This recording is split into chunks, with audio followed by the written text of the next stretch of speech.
The horizon vanished. 1 minute the desert shimmered under a brutal sun. The next, a wall of gold, a monstrous wave of sand, roared towards the excavation site. "Sandstorm! Babak!" the foreman bellowed, his voice swallowed by the rising wind.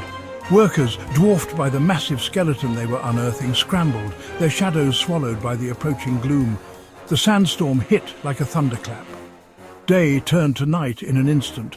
The air thickened with grit, sand stinging any exposed skin. Each gust carried the weight of 1,000 whispers, a chorus of ancient warnings. Above the swirling chaos, a groan echoed. The giant, its skeletal hand larger than any man, shifted. With a sound like rocks grinding against a mountain, it lowered its arm, a bony shield against the fury of the storm. "Under the giant's hand!"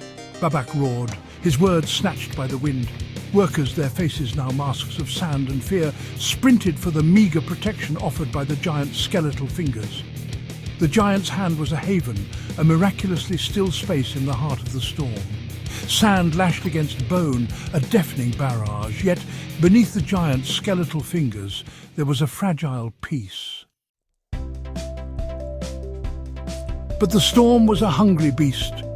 It clawed at the edges of their refuge, whipping up eddies of sand that infiltrated their haven. Tools carelessly left behind were the first to go. Shovels, picks, even heavier mallets were lifted and tossed like toys. Papyrus scrolls, records of their dig, flapped like panicked birds torn from their moorings. Each one held weeks, months of careful observations, measurements and theories. Each one irreplaceable. The scrolls. A young worker, barely a man, lunged after a spinning roll of papyrus. He stumbled, his hand outstretched. For a moment he was frozen in the storm's eye, a statue of futile effort.